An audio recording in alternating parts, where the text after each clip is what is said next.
طيب طيب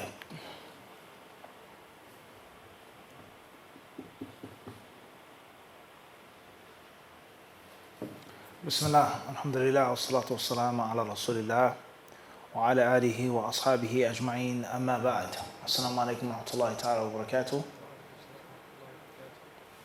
Tonight is question and answers. We're not doing Tirmidhi tonight, even if some of the brothers may want that. So if there are no questions from the disciples online, nor the brothers and sisters here in the physical essence, then we will get started with some of the questions that I have on my phone. First question says, Assalamu alaikum wa rahmatullahi wa barakatuh. Does it hurt my deen to not report a crime if I witnessed one? Will I end up paying for it if I don't also? Wa alaikum assalam wa rahmatullahi ta'ala wa barakatuh. The general rule is that a Muslim is supposed to enjoin the good and forbid the evil. The general rule is that a Muslim is supposed to be proactive, supposed to be positive, and supposed to be impactful and influential in any realm that you're in. Your household, your block, your apartment buildings, your projects, your town, your city, your suburbs, your masjid, wherever you are. The Muslim is always supposed to be someone who's keeping the ship afloat and also helping the ship sail, move forward. And never is the Muslim supposed to be someone who's doing the opposite. A means of negativity, a means of complacency, a means of being a defeatist, a means of adding to the harm and pouring more water in the sinking ship. It's not how the Muslim is supposed to be. So therefore, if you stop someone from making a crime, or report a crime, or do whatever you have to do, or whatever the case may be, to bring positivity and to maintain positivity in your locale, in your house, then that's one thing. That's one thing. All right? Now, obviously, there are details with regards to the police, law enforcement, brutality. This is a reality, okay? Non-Muslims investigating, harassing Muslims, etc. Fear for one's own life, etc. And also because of the culture of don't tell, don't go to the police, don't say that to the police, so on and so on and so forth. This is a reality, all right? I would stop and say that if you live a positive lifestyle, then that's one thing. If you live a negative lifestyle, when you go and tell the police, that's something totally different. All right? What's important is enjoying the good and forbidding the evil. However it's done verbally, physically, organized, law enforcement, etc., as long as it isn't a harm upon you, and as long as it isn't a greater harm in general, and it's going to bring good and light and positivity to the situation and your surroundings and your environment, then those are the teachings of the Kitab and the Sunnah. Allah says that you are the best nation arisen for mankind. Kuntum khayru ummatin ukhrijat linnas. You enjoin the good and you forbid the evil. وَتُؤْمِنُونَ بِاللَّهِ. And you believe in Allah subhanahu wa ta'ala. And Allah knows best. Next question. Assalamu alaikum wa rahmatullahi wa barakatuh. Shaykh, Allah yahfadhuka, ameen. Shaykh, in Bulugh al-Maram, there is a hadith narrated by Hafsa radiallahu anha that Rasulullah sallallahu alaihi wasallam said, the fast of one who does not make intention to fast before dawn is not accepted. Reported by Al-Khamsa, Al-Tirmidhi and Al-Nasa'i are of the opinion it's mawquf, and Ibn Hibban authenticated it as marfu'. First, is this general or specifically for Ramadan? Also, if I remember correctly, I remember you saying that one can make the niyyah before Salat al-Dhuhr. Is the hadith stating that, or is it fatwa? I'm not questioning your judgment, but people have asked me, and I didn't have the evidence to back me up. Jazakumullahu khairan. Wa alaikum assalam wa rahmatullahi ta'ala wa barakatuh. Thank you very much, sister, for the very beneficial and informative question. Thank you very much for bringing the information and quoting the source and quoting the hadiths and Ibn Hajar, etc. Jazakallahu khairan. There is a yes and a no answer. When it comes to the necessary fast, the mandatory fast, the fard, then many ulama hold the view of that hadith, is that you must make the intention for fasting each night. Each night. And they say that it is unlawful and it is invalid for a person to wake up in the morning, whether you oversleep for Fajr or not, you eat suhoor, you don't eat suhoor, of course, and it's 11 a.m. and the person says, I'm fasting Ramadan today. It's 12 p.m., I'm fasting Ramadan today. It's not yet Dhuhr yet. They say, no, you can't do that, even if you didn't eat or drink or have sex. But you have to have made your intention at nighttime, okay, based off of that hadith. And many ulama, they say that if it's a voluntary fast, if there's a voluntary fast, a fast which is not fard, it isn't obligatory, then it's permissible to make your intention as long as it's before the time of dhuhr. As long as you didn't eat, drink, or have sex. You wake up for Fajr and you have no intention of fasting the extra day. It's 9 a.m. You still didn't eat, you didn't eat breakfast, you didn't have intercourse with your wife or your husband. And then at 10 a.m. you say, you know what? I'm going to fast today. That's voluntary, that's different. This is mandatory. And there are hadith to support that. There are hadith to support that. And of course, those fatwas that you'll find from the ulama are going to be based off of hadiths and based off of other rules and other proofs and other evidences. As far as this hadith, the hadith of Hafsa or the hadith of Ibn Umar, then the scholars of hadith, they differ on its authenticity. And some of them say, as you've mentioned, it's mawquf and not marfu', meaning that it's not the words of the Prophet ﷺ. Instead, it's the words of the companions. And it's a mistake, it's an error for the narrator to attribute it to the Rasul. It's actually the statement of the Sahabi. We've explained it in our lessons on al-Bayquniyah. What is mawquf and what is marfu'? Those who know, alhamdulillah, those who don't know, if you want to know, you don't deserve to know the answer until you study and take the knowledge that's being presented for you. Everybody understand this? Some brothers and sisters, they complain about classes. It's too difficult. I don't understand. Or you talk too fast. Or this and that. Many, many classes in which all of these things are explained in detail. If you're not willing to take the initiative to study and to take the extra step, I quote, you don't deserve to know certain things. You don't deserve it to get certain benefits if you're not willing to work. If you're not willing to go to the gym and punish yourself and eat a specific diet and drink and this and that, then you don't deserve to have muscles. It's just that simple. If you want to be a bodybuilder, you have to work for it. And if you're unwilling to make the necessary sacrifices, you don't deserve to be a what? Bodybuilder. It's just that simple. Everybody understand this? It's no different in the deen. Khairan, inshallah. We'll take a question from online, bidinillah. Inshallah. First question from online. Initials WR from Scarborough, Toronto, Canada. How do we define beautiful recitation of the Quran?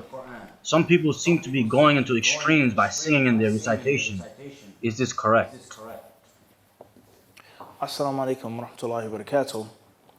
With regards to beautification of one's recitation, a beautiful recitation of the Quran, what is the limit, what is the extreme, etc. It's going to be relative. It's going to be relative. There are certain people, certain reciters, certain scholars of Quran, which have a very simple, basic, quote-unquote, dry recitation of the Quran with perfect tajweed, the tajweed rulings, the makharij, this is ikhfa, this is ithar, this type of med, that type of med, etc. And that's it. And anything beyond that, they will consider to be extreme. Or they will consider it to be too fancy. Or they will be considered to be selling the Quran, selling it, trying to make it so beautiful and so melodious and so rhythmic in which the people just listen to it and have no reflection on it whatsoever. And oftentimes, not all of the time, but oftentimes, the more beautiful a person makes his voice and sings it, quote unquote, the less he pays attention to the rulings of tajweed. This is the view of some people of Quran. And then there are others who say, no, la, kalla, alf kalla. They say, no way. There are too many hadiths that support the tahsin as-sawt. Yataghanna bil Quran, hadith says. Literal translation means to sing with the Quran. Ma adhina Allahu. He says that Allah Azza wa Jal has never allowed someone, ma adhina li-nabiyyin hasan as-sawt, who has a good voice, yataghanna, to sing the Quran.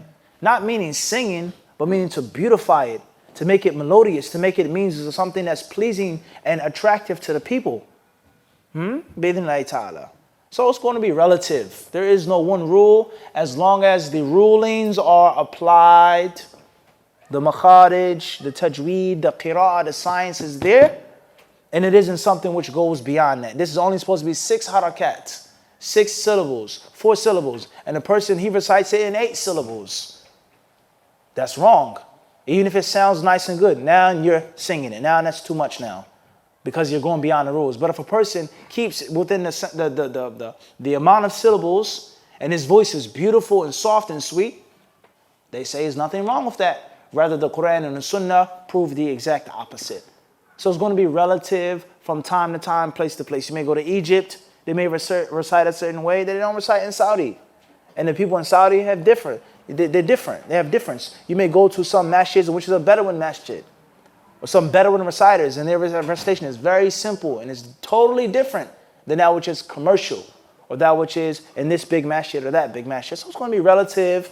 It's going to be subjective, with the condition of dabit, the precise regulation, or the ahkam, the rulings. As long as they're not violated and the rulings are respected and upheld, then recite as you want to recite. Some brothers have naturally a beautiful voice. Some brothers have naturally a rough, scratchy voice. It's relative and it's subjective. Allahu alam. Assalamu alaikum, brother, direct from Sweden. MashaAllah. Initials MM, New York, Manhattan.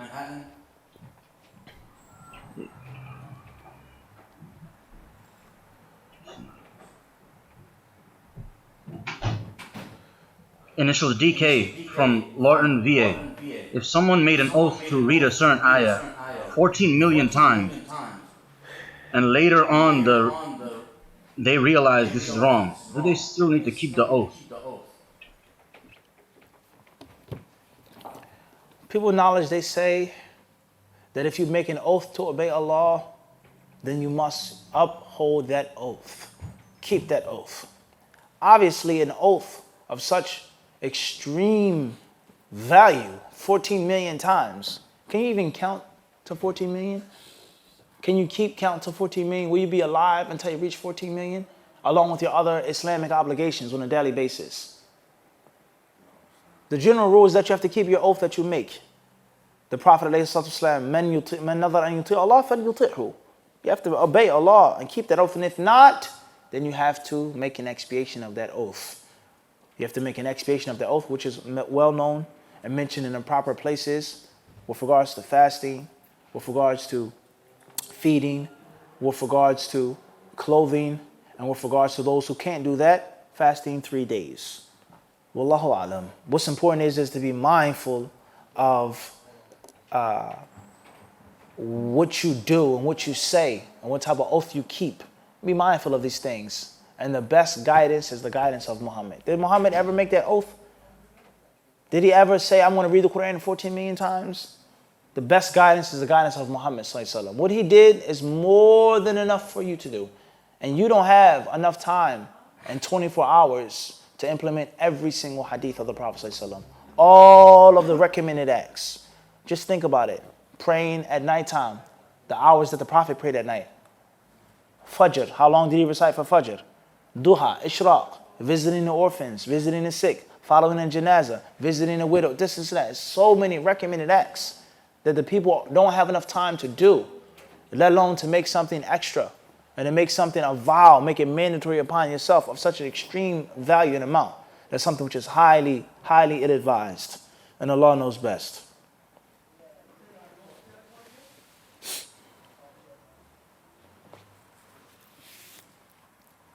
Fadl Talib. What do we know about the Arsh of Allah? Is it a throne? Etc. Question says, what do we know about the Arsh of Allah? Is it a throne, etc.? The Arsh, we know its linguistical meaning in the language of the Arabs. The Arsh. We know its linguistical meaning. Allah didn't speak to us in a language which is foreign and unknown. As far as how is the Arsh? How big is it? What size is it? What does it look like? Is it like an Arsh here on this earth? A throne, a chair, this and that? We don't know that.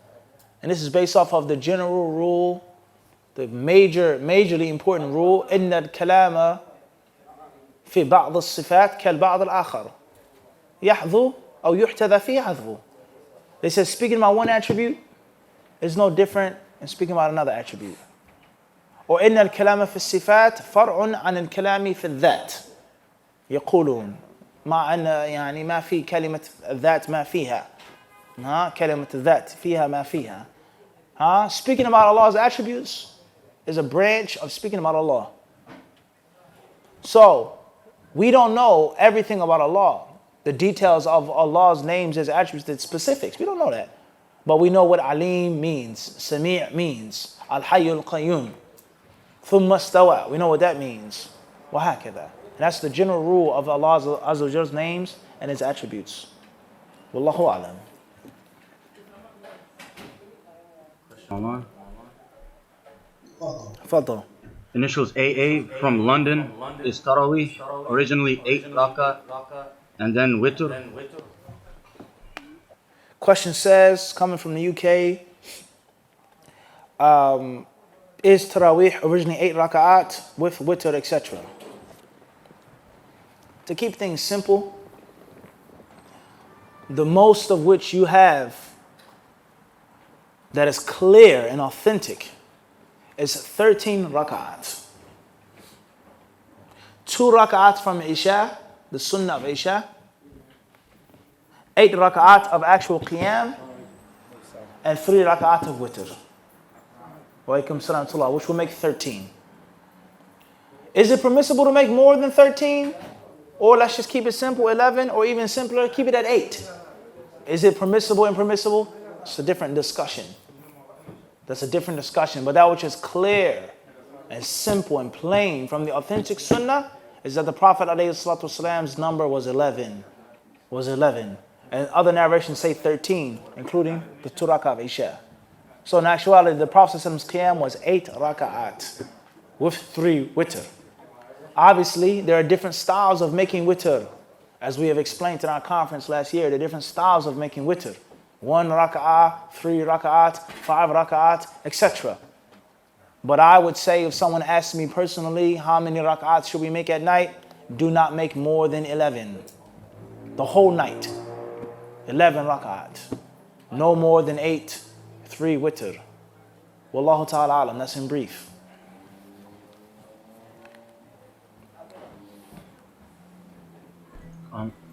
Initials UI from Ottawa, Canada. Assalamu alaikum. May Allah bless you, Sheikh.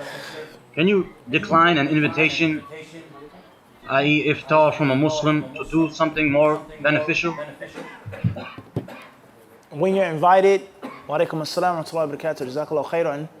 If you're invited to an invitation and there's no evil there, there's no major munkar there, then go. You should go. You must go. And if it's something that is a pressing, pertinent obligation, that's a different story. But if it's something in which it's not mandatory for you to do, but it's more beneficial, go to the invitation. Even if it's just for 15 minutes, 10 minutes. Assalamu alaikum. You take a little bit of food, you drink a little bit of your tea. Thank you very much. May Allah bless your marriage or bless your child. I have a class to do. I have to travel. That's the best thing to do. And Allah knows best. Next question says, Assalamu alaikum. Hope you're doing well, inshallah. My question is, what is the ruling on using spermicide? Jazakallahu khairan. Wa alaikum assalam wa rahmatullahi ta'ala wa barakatuh. The general rule is that it is permissible for a Muslim to use certain types of contraceptives. Certain types of contraceptives. In certain times and in certain instances. It's permissible for a Muslim to intentionally avoid conception. But that's relative from time to time and place to place. And there shouldn't be the idea or the ideal of I don't want you to get pregnant ever. I don't want to have a child ever. I just want to have intercourse with no children. That should never ever be permanent in the mind of the Muslim. Whereas the Prophet ﷺ has clearly instructed us and encouraged us to have children in abundance. And from the women that we should marry, he says, Al-Walud, as a woman who's, he said, rich soil. He says, only plant your seed in what? Fertile soil. He said this. This is the Hadith is talking about. A woman who is what? Fertile. This is reality. A woman that can bear children. How can she bear children if she's a virgin? Or she's never been married before? Look how many sisters she has. How many brothers she has. I have 8 siblings. My grandmother, this, that, my aunt, my cousin, so on and so forth. In most cases, she's what? She's fertile. That's the woman that you should marry. The Prophet ﷺ, he says, فَإِنِّي مُكَاثِرٌ بِكُمْ وَالْأُمَمَ يَوْمَ الْقِيَامَةِ. He says, on the day of judgment, I'll be what? I'll boast about what? Numbers. Not like the ignorant people who say, no numbers. Numbers don't mean anything. No, that's not true. That isn't true. In any aspect of life, religion or deen or dunya, warfare, numbers are what? Extremely important. Not everything, but they are important. So the Prophet, he tells us, is that on the day of judgment, I will have more followers. Musa alayhi salam has a large group of followers. The Prophet saw those followers, or the silhouette of those followers. And he said, he thought they were his ummah. He says, no, this is Musa's ummah. And then he was shown another group and he says, that's your ummah. There are more people. So therefore, temporary contraceptives, whatever that contraceptive is, as long as it isn't directly harmful to the body, and as long as it isn't permanent, and as long as it is done with the understanding of husband and wife. Husband and wife. Let's not have a child right now because I'm sick, or because of this emergency or this situation. But it should never ever be a thing in which it's a permanent belief. We're never ever going to have children. Huh? Everybody clear on this or not? I don't want my body to deteriorate. I don't want to get divorced and have children and so on and so on and so on. The many excuses that people make. And one may say, even in the situation of difficulty and hardship, it's permissible or recommended or maybe even mandatory to have children. And obviously, last but not least, there's a difference between preventing childbirth and between killing children. And many people, they mix the two up. They mix the two up. And that's wrong. Allah talks about killing children. وَلَا تَقْتُلُوا أَوْلَادَكُمْ. Don't kill your children out of fear of poverty. That's not the same as preventing childbirth. And there are hadith that talk about certain means of preventing conception. Whatever the means is. And Allah knows best. Next question says, Assalamu alaikum wa rahmatullahi wa barakatuh. Bi-idhnillahi ta'ala, you are doing well and good. Is there a difference between using your heart and using your head? I.e. saying that you have a feeling of care or sorrow for someone, something in your heart, but your mind intellectually tells you opposite. And inshallah, brothers, if we could please have enough respect for the class. We do this class practically every night when the masjid is empty and most of you are not here. So I feel it's very disrespectful for you to come to the masjid and interrupt and disturb our class when we do classes every night and you're not here. Our classes are not for Ramadan. This is not a Ramadan lecture. It is not for Ramadan Muslims. Our classes are all throughout the year. Rain, sleet, hail, and snow. Naam. So if you wish to come to the masjid for the blessed month of Ramadan, you're more than welcome. You're our brothers. It's your masjid. But I humbly ask you to have enough respect not to talk, because we don't have talking in the class when it's not Ramadan. Jazakumullahu khairan. Question 4. Assalamu alaikum wa rahmatullahi wa barakatuh. Bi-idhnillahi ta'ala, you are well and good. Is there a difference between using your heart and using your head? I.e. saying that you have a feeling of care or sorrow for someone, something in your heart, but your mind intellectually tells you opposite. Should we differentiate between the two? Inshallah, my question isn't confusing. Jazakallahu khairan wa barakallahu feek fi dunya wal akhirah. Wa alaikum assalam wa rahmatullahi wa barakatuh. Alhamdulillah, I'm doing well. Thank you very much for asking. The question is very clear. All of the faculties of the body should work in sync, in unison. The mind, the soul, and the body. All three of them. Your mind should work with your soul, your heart, your spirit, and it should also work with your physical body, your mass. So when you think about something, you may overthink that thing. Or you may be detached from your heart or your spirit or your soul. And the exact opposite. You may want something, or you may have compassion for someone, and it may prevent you from doing that which is necessary because you're not thinking objectively. And that's the purpose of the mind. The mind is to think objectively. I care about this person. I feel sorry. I have sympathy, etc. However, the mathematical rules necessitate for me to make this decision. So even though it's going to hurt your feelings or hurt my feelings, I have to do that. Or the exact opposite. This is what the rules say, but my heart is telling me, give it to him, give it to her. I have to. Follow your heart sometimes. Sometimes follow your mind. And then your physical body is the last frontier. But the true believer, the true human being, let alone the true believer, is one who uses all three together. The heart supports the mind supports the heart, and the body carries out that mission. And Allah subhanahu wa ta'ala knows best. That's in brief. Next question says, Assalamu alaikum wa rahmatullahi wa barakatuh. Why is 40 Hadith by Imam Nawawi such a popular book that many people aim to memorize? Forgive me my ignorance, Sheikh. Jazakallahu khairan wa barakallahu feek. Wa alaikum assalam wa rahmatullahi wa barakatuh. Only Allah truly knows. Some people, they may say, Nawawi's books became so popular because he was so sincere. How do we know that he was sincere? Are we saying that Nawawi wasn't sincere? No. We're not saying anything negative about him. But how do we know what was in his heart? We don't know. We can say perhaps it's from the signs, but we don't know what was in his heart. Okay? What's important is that Nawawi rahimahullah ta'ala, like many other scholars, he was a great writer. He was a prolific writer. He had a beautiful, sweet writing style that was comprehensive, that was simple, but at the same time it was filling.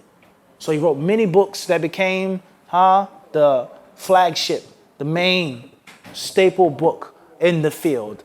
Sharh Sahih Muslim. There are other books that explain Sahih Muslim before and after Nawawi. Okay, with regards to Targheeb or Tarheeb, inspiration and intimidation, the hadiths that instill fear in you, the hadiths that push you to do good. There are many books that came before Nawawi and after Nawawi, but his book, Riyadh al-Salihin, it became the main book. That? So from the reasons is how he wrote those books. He summarized, he condensed, and he took out what he saw as unnecessary filler or unnecessary repetition for the student, for the scholar, and for the layman. These are some of the reasons why his books became so popular. And perhaps, bid'nillahi ta'ala, he had a great deal of love for Allah and sincerity and fear of Allah and dedication to ilm, and Allah rewarded him. But we can't necessarily say that decisively, let alone the fact that, what does that mean, that the rest of the scholars didn't have sincerity? So we have to be careful when we say that. And Allah subhanahu wa ta'ala knows best. Next question from the live stream.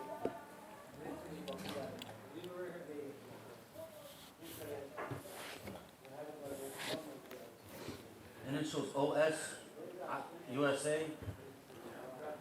I saw a fatwa that says if someone wakes up and finds the community fasting, they have to not eat food for the rest of the day and make up the day at the end of Ramadan, like what happened this Ramadan. Does community mean the closest masjid? Wa alaikum assalam wa rahmatullahi wa barakatuh. The concept of sighting the moon has become a very ferocious topic. Should we follow the international sighting?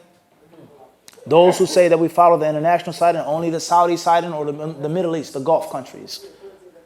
Should we follow Turkey, South Africa, Pakistan, etc.? Or should we follow the local sighting, wherever the local sighting may be? If I'm on the East Coast, California is on the West Coast, is that still local? Is that local to me? Are we in the same zone? Or Peru, Bolivia, or wherever you go in South America, okay? And then there are others who say we should follow the calculation. Just like we follow the calculation and everything else, why not follow it in the month of Ramadan? So the issue is oftentimes brain warping. Oftentimes it's brain warping.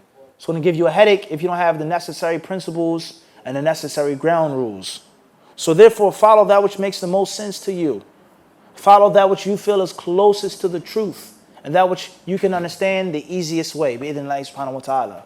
If you are a part of a masjid, if you're a part of a community, you go there, you want to pray Eid there, you plan to be there, then you should follow them. You should follow them. Whether it means that you make an extra day, or you have to do an extra day later on, I ate already, whatever the case may be.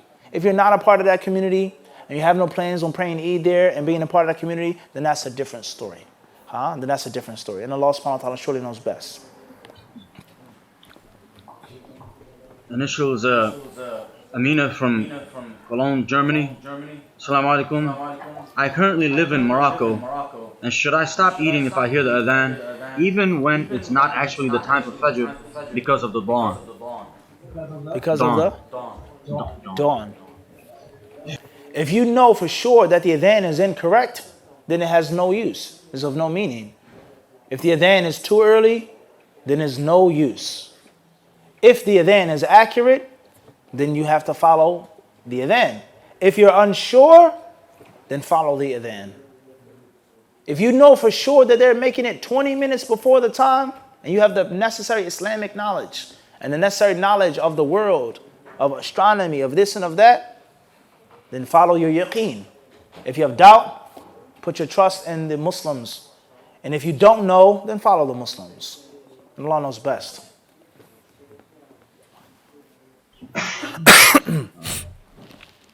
A question from Nyla, New York. Assalamu alaikum, Sheikh Mufti. Let's say you have wounded your finger, so you have put a band-aid over it. When you are making wudu, the water cannot seep through the band-aid. What do we do in this situation? Wa alaikum assalam wa rahmatullahi ta'ala wa barakatuh. If you have a wounded finger and you have a band-aid, make wudu and just skip that part of your hand. Don't put the water on your finger. You don't have to wipe over it. You don't have to make tayammum. Just make wudu and skip whatever part of your hand is cut or wounded, even if the water can't get to it. And Allah knows best. I believe that's the end of time now. How long? 6 minutes, inshallah. 6 minutes? Initials NA from Detroit, Michigan. Can we pray Witr behind the Imam if he prays it like Maghrib Salah with the intention of leaving the masjid with Imam? Jazakallah khair. Say the question again, please. Can we pray Witr behind the Imam if he prays it like Maghrib Salah with the intention of leaving the masjid with the Imam? Jazakallah khair. Tayyib. May Allah bless you. There are many ways of making witr. Wa alaikum salam wa rahmatullah. There's not just one way of making witr. Whether you split up the raka'at or whether you make them together, there are different styles of making witr. What's important is whether you feel that's the correct way or not, or the closest way to the sunnah or not, inshallah the Imam is following something. He's following some type of knowledge, some type of training, some type of teaching. So just follow the Imam, bi-idhnillah. And if you feel that he's totally erroneous, and it's haram or it's a bid'ah, then don't follow him. Don't pray behind him. But if you don't know for sure, or if you know that there's more than one way of doing it, and you want the reward of being behind the Imam 100%, then that is what you should do. Wallahu ta'ala alam. Initials OS, USA. Near my home, I can't see the horizon clearly, so I have a hard time determining the time for Fajr. I tried the al-Qura calculations, and Fajr is about 2 hours before sunrise. Does this seem correct? Inshallah, we'll answer this question by Allah's permission in our next class. Jazakumullah khairan. Allah Azza wa Jalla surely knows best what's correct. Wa sallallahu sallam wa barak ala abdi wa rasuli nabina wa imamina Muhammad.